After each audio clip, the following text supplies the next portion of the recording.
안녕하세요. 이덕우 목사입니다. 오늘도 기독교의 기본 진리 독서 모임 내용을 함께 나누고자 합니다. 오늘은 이 책에서 파트 4, 마지막 파트에 해당하는 인간이 해야 할 일이라는 부분을 함께 나누고자 합니다. 이 과는 총 9과 10과 11과로 나눠져 있는데 오늘은 비용 계산, 9과에 관한 내용을 함께 읽어보도록 하겠습니다. 171페이지 9과 비용 계산입니다.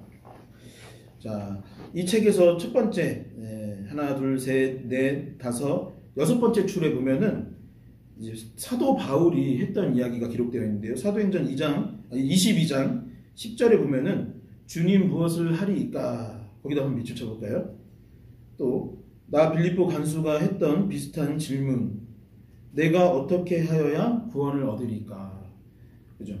우리가 모든 것이 다 은혜이고 전적인 하나님의 은혜인 것이 맞습니다. 그렇다고 하여서 은혜라는 것, 하나님께서 주시는 값없이 주시는 선물이라는 뜻을 갖고 있을 터인데, 그러나 오늘 본문에 보면은, 내용에 보면은 분명히 사도 바울이 주님께 무엇을 하여야 합니까? 또 빌립보 간수가 내가 어떻게 하여야 구원을 얻으리까? 라는 부분을 언급했던 내용이 성경에 분명히 나와 있죠. 그 다음 줄 보면, 두 번째 단락에 보면은 분명히 우리는 어떤 일을 해야만 한다. 은혜고 선물이라고 해서 아무것도 안 해도 되는 것처럼 우리가 신앙생활을 할 때가 있어요. 그냥 믿으면 끝이구나, 믿음이 전부이구나 라고 생각을 할 때도 있는데, 이 책에서 그렇지 않다고 말합니다. 분명히 우리는 어떤 일을 해야만 한다. 기독교 신앙이란 단순히 일련의 제안에 대해 수동적으로 동의하는 것이 아니다 라고 되어 있어요. 그러니까 어떤 가르침에 대해서 네 맞습니다, 수동적으로 아 그렇구나 라고 받아들이는 것으로 끝나지 않는다는 거예요. 다음 줄, 세 줄 밑에 보면은, 즉 우리 인간을 온전히 그리스도께 맡겨 그를 구주와 주님으로 모셔야 하는 일이 남아있다. 다음 단락 첫 번째 줄 한번 읽어보겠습니다. 예수님은 결코 숨김없이 자기를 따르는 데는 주는 것과 요구하는 것이 있음을 밝히셨다. 그러니까 예수님께서 은혜로 주신 것이 있지만, 구원을 주시고 여러 가지 축복들을 주신 것도 있지만, 또 우리에게 분명히 요구하시는 내용도 있다라는 것입니다. 자, 한 줄 밑으로 내려오면, 예수님은 인류에게 구원을 주신 반면 복종을 요구하신다라고 되어 있습니다. 보통 교회에서는 이제 복종이라는 표현보다는 순종이라는 표현을 하는데, 주님께서 우리를 구원하신 대가로 무엇을 하는 것은 아니겠지만 분명히 우리에게 순종을, 복종을 요구하고 계시다라는 것입니다. 173페이지 보겠습니다. 거기 누가복음 주황색 글씨인데 제가 읽어볼게요. 너희 중에 누가 망대를 세우고자 할진대 자기의 가진 것이 준공하기까지에 족할는지 먼저 앉아 그 비용을 계산하지 아니하겠느냐. 그렇게 아니하여 그 기초만 쌓고 능히 이루지 못하면 보는 자가 다 비웃어 이르되 이 사람이 공사를 시작하고 능히 이루지 못하였다 하리라. 아멘. 그죠? 네, 밑에 줄 한번 읽어보겠습니다. 기독교인의 세계는 반쯤 짓다가 버려둔 망대의 파편들, 즉 건축을 시작했다가 완성하지 못한 폐허들로 덮여있다. 이게 무슨 말일까요? 이 책의 저자인 존 스토트 목사님이 이 기독교를 평가할 때, 이제 영국 기독교 아니면 전 세계 기독교의 전반적인 이 흐름을 당시에 분석을 할 때, 어떤 사람이 망대 건축을 하는데, 건축을 하려면 여러 가지가 필요하겠죠. 그 필요한 것들을 계산하고 건축을 하지 그냥 무작정 짓지는 않지 않습니까? 예수님께서 그렇게 이야기했던 거예요. 근데 우리가 신앙생활을 하는 데 있어서 내 신앙생활 하면 뭐 어떻게 되겠지 라고 할 것이 아니라, 그 신앙생활에 필요한 것들, 우리가 또 치료해야 될 대가들, 순종해야 할 일들을 생각하고 신앙생활을 해야 되는데, 신앙생활을 시작은 하는데 비용 처리는 안 하고, 어떤 우리가 대가들, 복종해야 될 것들은 생각지 안 하고 그냥 포기해버리고 멈춰버리는 것들이 너무 많이 있다라는 것입니다. 다음 줄 보면은, 오늘날 기독교에게 커다란 수치인 소위 명목상의 기독교라는 것이다.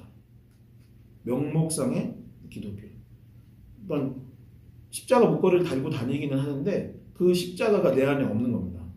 내가 성경책 끼고 돌아다니고는 있고 교회 출석을 하지만 어떤 성화의 과정, 주님께서 우리에게 원하셨던 것들을 하지 않고 그다음 명목상, 형식상의 기독교인으로 남는 경우들이 있음을 이제 지적하시는 거죠. 174페이지 그 주황색 표시를 한번 다 박스 쳐보겠습니다. 마가복음 8장의 내용인데 무리와 제자들을 불러 이르시되 누구든지 나를 따라오려거든 자기를 부인하고 자기 십자가를 지고 나를 따를 것이니라. 누구든지 자기 목숨을 구원하고자 하면 잃을 것이요 누구든지 나와 복음을 위하여 자기 목숨을 잃으면 구원하리라. 사람이 만일 온 천하를 얻고도 자기 목숨을 잃으면 무엇이 유익하리요? 사람이 무엇을 주고 자기 목숨과 바꾸겠느냐?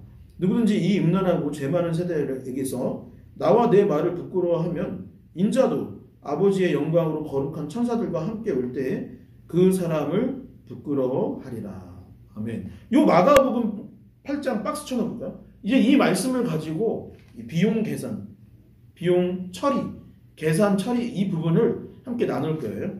자, 174페이지 주황색 글씨 한번 굵게 밑줄 쳐보도록 하겠습니다.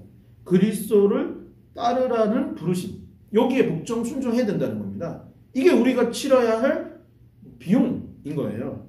첫 번째 줄 보면은 나를 따르라 라고 되어 있습니다. 나를 따르라. 이 본 회퍼 목사님이 쓰신 책의 내용 제목과 같은 거죠. 예수님께서 분명히 무엇이라 말하냐면은 나를 따르라. 제자들에게 제자의 삶이라는 것은 무엇이냐? 예수 그리스도를 따르는 삶이라는 것은 무엇이냐? 나를 따르라. 본받아라. 이 얘기를 하는 거예요. 자, 다음 달라 보겠습니다. 그러려면 먼저 버려야 한다. 나를 따르기 위해서는 제자들이 물고기와 그물과 배를 버리고 따랐던 것처럼 우리도 어떻게 해야 돼요? 먼저 버려야 따를 수 있다는 거예요. 그리스도를 따른다는 것은 보다 작은 충성할 일들을 모두 버리는 것이에요. 짜투리들은 다 내어 버리는 거예요. 175페이지 두 번째 줄 보면은 우리 마음에서 첫 자리를 차지하는 가족에 대한 애정이나 세상의 야망을 내적으로 포기하고 거부하는 것을 의미한다. 자, 그렇다면 어떻게 그것을 이룰 수 있을까요? 첫 번째는 죄를 버려야 한다. 죄를 버려야 한다. 이것을 한마디로 말하면 회개를 의미합니다. 두 번째 두 줄 밑에 내려보면은 죄를 버리지 않고는 그리스도를 따를 수 없다. 그 밑에 줄 한번 줄치진 않고 제가 읽어볼게요. 회개란 그릇된 것으로 아는 모든 생각, 말, 행위 및 습관에서 단호하게 돌아서는 것을 의미합니다. 회개라는 건 이제 돌아서는 것. 이제 내가 죄와 세상을 계속 바라보다가 회개하는 건 뭐예요? 그 옛 습관들과 죄악들에서 이제 돌아서는 것을 의미하는 겁니다. 자, 마지막 줄 보겠어요. 성경에 나타난 분명한 가르침과 양심의 소리대로 행동이다. 성경의 가르침과 또 성령께서 나에게 조명해 주시는 양심의 가르침들이 마음에서의 울림들이 있는데 그 소리대로 행동하는 게 회개인 거예요. 그러면 그리스도가 점진적으로 의의 길로 인도하실 것이다. 말씀을 따라가면 점점 의의 길로 갑니다. 주님이 어떤 것을 구체적으로 지적하시면 그것을 포기하라. 그것은 친구 관계일 수도 있고 오락일 수도 있으며 우리가 읽은 책이나 교만, 시기, 증오, 용서하지 않은 태도일 수도 있다. 이것에 대해서 냉정해야 한다. 그 다음 달라 보면은 첫 번째 줄 때로는 진정한 회개를 하기 위해 배상을 밑줄 두껍게 칠해볼까요? 배상을 해야 하는 경우도 있다. 이 말은 우리가 해를 입혔을지도 모르는 사람들과의 관계를 바로 잡는 것이다.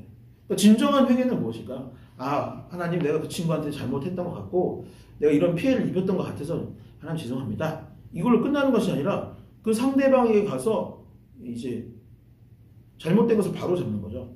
그 친구에게 피해를 줬다면 거기에 대해서 배상을 하고 돌아와라 라고 하셨습니다. 이제 저희 담임 목사님, 제가 지금 성악교에서 사역하고 있는데 성악교에 저희 담임 목사님께서 교육자들한테 수없이 얘기했던 부분 중에 하나가 본인이 과거에 모셨던 담임 목사님을 찾아가서 죄송하다고 말씀드린 적이 있대요. 사실 제가 봤을 때 그렇게 뭐 큰 잘못을 한 거 전혀 없었어요. 그냥 담임 목사님께서 찾아가셨던 건 뭐냐면 제가 부목회자 전도사로서 담임 목사님에게 이제 온전히 사역을 도와드리지 못했던 것들 이런 것들을 이제 죄송하다고 말을 했고 그 후에 이제 사역의 길이 확 열렸던 경험이 있으시다고 하셨고, 저도 그 말씀 듣고 이제 전에 사역하던 곳 가서 이제 항상 죄송한 마음으로 인사드리고 찾아뵙고 했던 기억이 납니다. 자, 177페이지 보겠습니다. 둘째, 가운데 보면 둘째, 자기를 버려야 한다. 그리스도를 따르기 위해서는 죄를 버려야 할 뿐 아니라 모든 행위의 근원인 자기 의지도 부정해야 한다. 자기 의지를 부정해야 된다. 그리스도를 따르는 것은 삶에 대한 권리를 주께 넘겨드리는 것을 의미합니다. 다음 단락 첫 번째 줄을 보면은 주를 따르려면 그렇게 칠해볼까요? 자기를 부인해야 된다. 아무든지 나를 따라오려거든 자기를 부인하고. 그러니까 내 주장, 내 마음의 주인을 자신을 버린다고 하는 것은 무엇이냐면 아무렇게나 되지 뭐 그렇게 뭐 내버려라 이러는 게 아니라 내 안에 주인이 그동안 나였다면은 나를 부정하고 주님으로 채워낸 거예요. 그 CCC라는 선교단체에서 사형리라는 이제 복음전도지가 있는데 거기에 보면은 의자가 있어요. 내 마음에 의자가 있는데 예전에는 내가 그 의자의 주인인 거예요. 여기에 나란 존재가 있는데 이게 내 중심인 겁니다. 근데 자기 부인이라는 것은 그 나를 요 옆으로 사이드로 내려놓고 하나님으로 예수 그리스도 십자가를 내 중심에 두는 것. 이것을 의미한다고 볼 수 있겠죠. 자, 밑에서 두 번째 줄 보면은 자기 부인은 자신에 대해서는 아니요 라고 이야기하고 그리스도에 대해서는 예 라고 하는 것입니다. 다음 페이지 자기를 거부하고 그리스도를 인정하는 것입니다. 그리고 그 다음에는 자기 십자가를 져야 합니다. 다음 달라 보면은 스웨트 교수는 마가복음 주석에서 십자가를 진다라는 것은 자신을 유죄 선고받아 형벌을 받으러 가는 사람의 위치에 두는 것입니다. 그러니까 내가 예수 그리스도로 인해서 용서함을 받았지만 여전히 죄인인 것처럼 나에게 주어진 형벌의 상징인 십자가를 지고 가는 그 위치로 자신을 낮추는 거예요. 다음 줄 보면 그리스도 예수의 사람들은 육체와 함께 정욕과 탐심을 십자가에 못 박았느니라. 누가복음에서 그리스도의 말씀에 날마다라는 것을 덧붙였고 그리스도인은 어떻게 하는 사람이에요? 날마다 죽어야 한다. 육체가 죽어라 이 얘기가 아니라 내 의지, 내 생각 이런 것들을 날마다 죽이고 근데 반대로 또 어떻게 되면 내가 스스로가 날마다 죽는다는 것은 동시에 날마다 새로워짐을 의미합니다. 날마다 예수 그리스도를 본받아 살고 예수 그리스도를 본받음으로 말미암아 거룩하여지는 성화의 과정을 밟아간다는 거예요. 자, 그 다음 페이지, 다음 밑줄 밑에 칸 보면은 한 줄 밑에 세 번째 표현은 자기 목숨을 잃는 것이다. 그 밑에 줄 여기서 목숨이란 말은 육체의 생명도 영혼도 아니고 우리 자아를 의미합니다. 그러니까 모든 지킬 만한 것 중에 계속 마음에 관한 내 중심에 관한 이야기를 하고 있는 거예요. 179페이지 두 번째 단락 첫 번째 줄을 보면은 그러므로 그리스도를 따르려면 자기를 부인하고 자기를 십자가에 못 박으며 자기를 잃어야 한다. 아까 제가 여기 174페이지 보면은 그 마가복음 본문이 있다고 했죠. 그 내용을 계속 설명하고 있는 거예요. 이해 가시죠?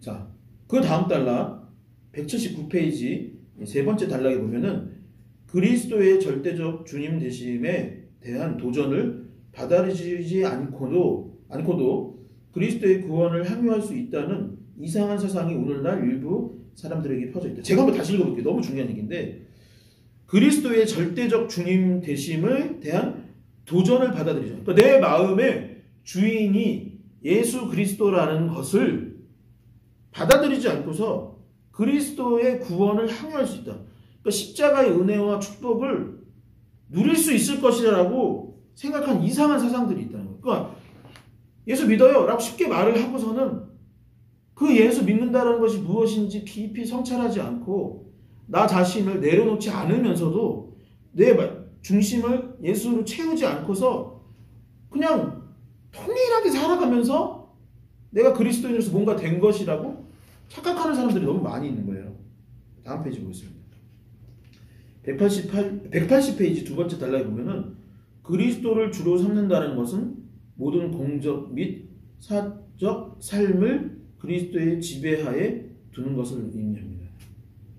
그 다음 달라. 분명한 사실은 하나님의 모든 그리스도인을 사역, 즉 그리스도를 위해 다른 사람들의 종이 되어 섬기는 일로 부르셨다는 것이다.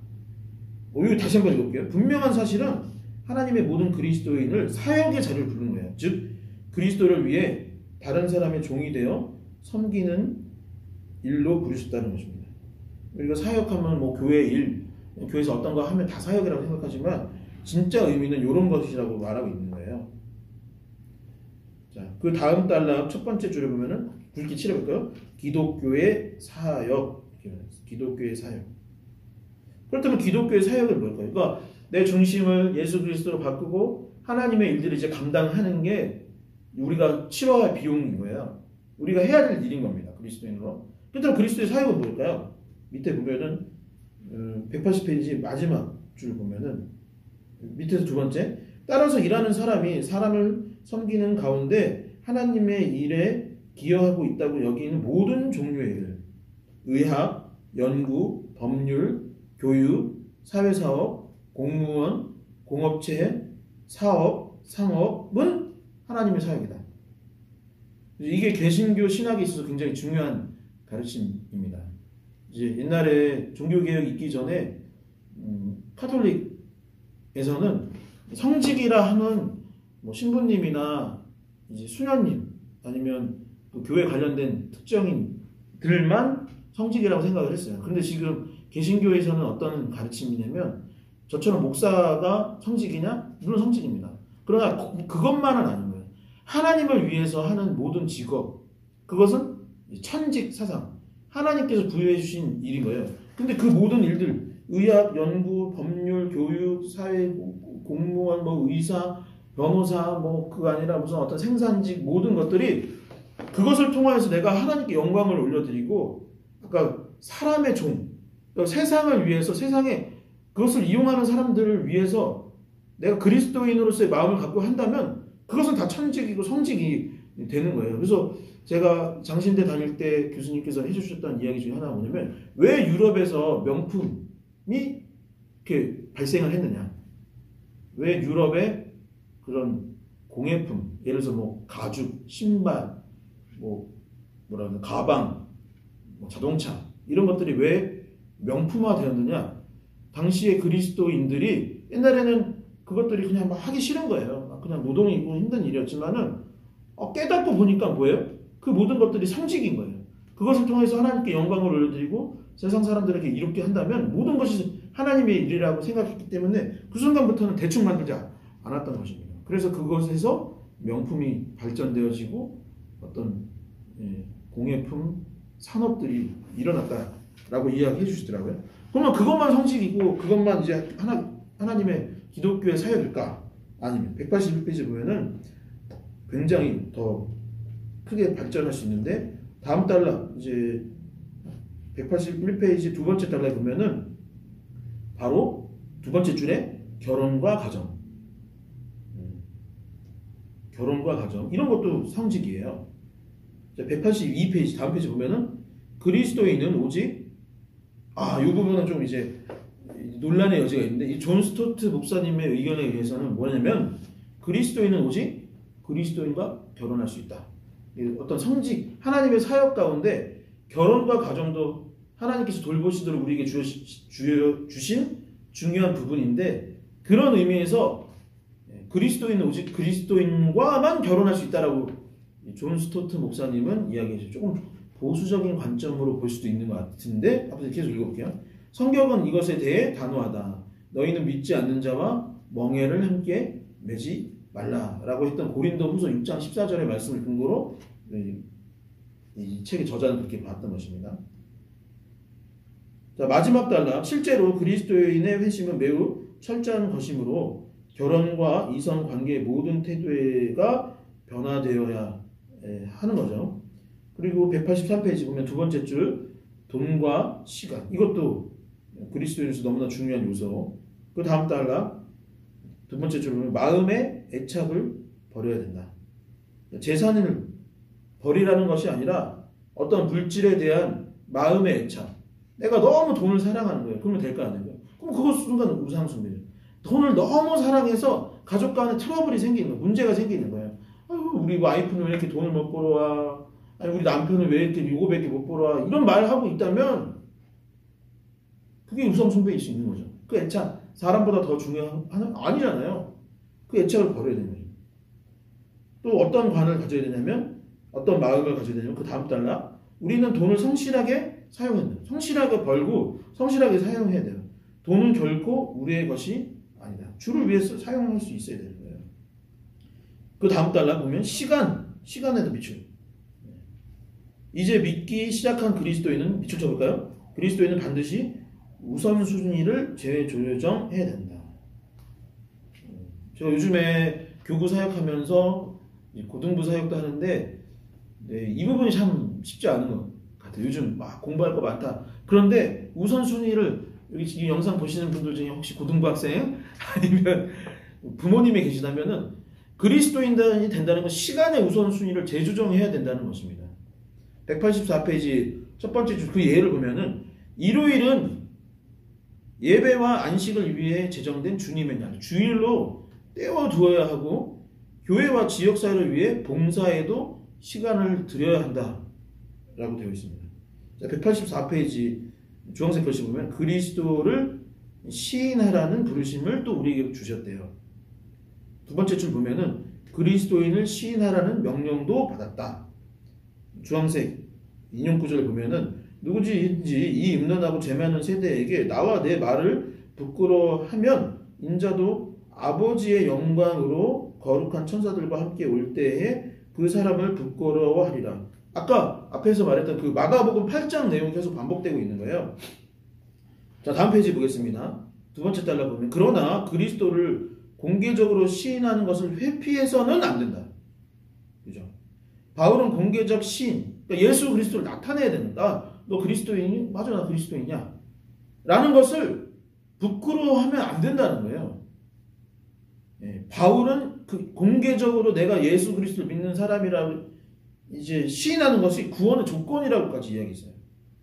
로마서 10장 10절에 이르기를 사람이 마음으로 믿어 의에 이르고 입으로 시인하여 구원에 이르느니라 라고 했대요. 또 한 페이지 넘어가겠습니다. 186페이지 순종하게 하는 유인. 여기서 유인이라는 뜻은 어떤 일 또는 현상을 일으키는 원인을 위함이다. 유인은 곧 원인. 유인이라는 단어를 요즘에 잘 안 쓰는데 옆에다 뭐 원인이라고 써볼까요? 첫 번째 유인은 자기 자신이다. 밑에 읽어보면 많은 사람이 예수 그리스도께 의탁하면 손해를 보게 될 것이라고 두려움을 마음에 깊숙이 가지고 있는데 예수 믿으면 손해본다? 그들은 예수님이 세상에 오신 것이 우리로 생명을 얻게 하고 더 풍성히 얻게 하려는 것. 요한복음 10장 10절. 이거 너무 중요해요. 예수 믿으면 손해본다는데 아니라는 거예요. 예수님께서 분명히 하시면 나를 따르라. 나를 믿어라. 순종하면 살아라. 그러면 어떻게 되냐면 생명을 얻게 하고 더 풍성히 얻게 하신다. 내가 손해보고 뭔가 예수님 때문에 힘들게 사는 것 같이 생각하는데 아니라는 겁니다. 자, 우리를 가난하게 하는 것이 아니라 부유하게 하고 완전한 자유를 주는 것이라는 사실을 잊고 있는 것이다. 다음 페이지 첫 번째 줄 만일 그리스도를 따르기 위해 자기를 잃으면 실제로는 자기 자신을 얻는다. 진정한 자기 부인은 진정한 자기 발견이다. 다음 달라. 왜 그런가? 첫째로 우리는 온 천하를 얻으려 해도 얻을 수 없어요. 막 얻으려고 해도 안 얻어져요. 두 번째, 혹시 얻는다 해도 순간일 것이고, 셋째, 얻어 소유하는 동안에도 만족이 없기 때문이다. 만족이 없는 거예요. 두 번째 유인은 다른 사람들을 믿어라. 그러니까 두 번째 순종해야 되는, 복종해야 되는 원인은 다른 사람들 때문에 우리가 복종을 해야 된다. 이거 무슨 말이지? 라고 했을 때 모르는데 왜 그러냐면 188페이지 한 중간쯤에서 약간 밑에를 보면은 예수 그리스도가 자신을 따르는 자들을 세상의 소금과 세상의 빛이라고 하셨기 때문이래요. 그러니까 여러분 주변에 안 믿는 사람들 있죠. 다른 사람들 있잖아요. 그 사람 때문에 우리가 예수님을 순종해야 돼요. 왜냐면 그 사람들은 지금 어둠 가운데 살고 있는 거예요. 그 사람들에 대해 빛을 비출 수 있는 사람들이 누구예요? 여러분, 저와 여러분들이잖아요.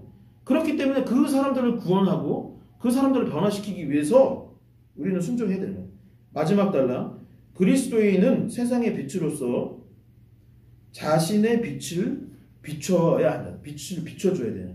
그리스도인은 예수 그리스도 안에서 평화와 사랑의 비밀, 인간관계의 비밀, 사람을 변화시키는 비밀을 발견했죠. 그러므로 이 비밀을 다른 사람들과 나누어야 해요. 그리고 다음 페이지. 가장 큰 유인은 예수 그리스도이다. 누구든지 나와 복음을 위하여 자기 목숨을 잃으면 구원하리라. 다음 단락. 그가 자기 부인을 십자가 지는 것으로 묘사하신 이유가 바로 여기에 있다. 그는 주신 것만큼 요구하신다. 자기 십자가를 지셨으므로 우리도 십자가를 지기를 요구하신대요. 자, 맨 마지막 줄 보면은 우리의 작은 십자가는 그리스도의 십자가에 비하여 무색할 정도이다. 그러니까 십자가 지라, 십자가 지고 살으라 라고 한 게 예수님의 명령이잖아요. 근데 우리 예수님 믿어요? 그리고 우리 마음의 주인이 예수님이에요? 그러면 그 십자가 져야 돼, 안 져야 돼? 십자가 져야 돼요. 그래서 이런 생각을, 선교사님 되고 목사님 되면, 아니면 교회에서 내가 이번에 성가대 들어가면, 아니면 내가 고등부 교사를 하면, 아니면 내가 교회에서 내 십자가 빛이 되라고 해서 세상 가운데 나가서 예수님을 시인하고 막 성경책 끌고 다니면 사람들이 욕하고 스데반 집사님처럼 돌 맞으면 어떡하지? 막 손가락질하고 욕하면 어떡하지? 그럴 것 같아요? 안 그럴 것 같아요? 안 그래요. 안 그래요. 예수님께서 처음부터 그렇게 험난한 여정을 우리에게 막 처음부터 주시지 않는다는 거예요. 왜냐면 예수님께서 지신 그 십자가에 비하면 우리가 지어야 할 십자가는 사실 무색할 정도로 작은 것들입니다. 가족들 사랑하는 것이고, 어머니로서, 아버지로서 그 자식에게 복음을 전하는 것이고, 또 안 믿는 가족에게 복음을 전하는 것이고, 그런 것들로부터 시작이 되는 것이지, 처음부터 막 엄청난 고난, 이런 것들은 아니니, 너무 걱정하지 마시라. 처음부터 그러진 않습니다. 나머지 부분들을 한번 읽어보시기 바라겠고, 오늘 이제 국가의 내용, 비용 계산은 여기까지 하도록 하겠습니다. 긴 영상 시청해 주셔서 너무 감사합니다.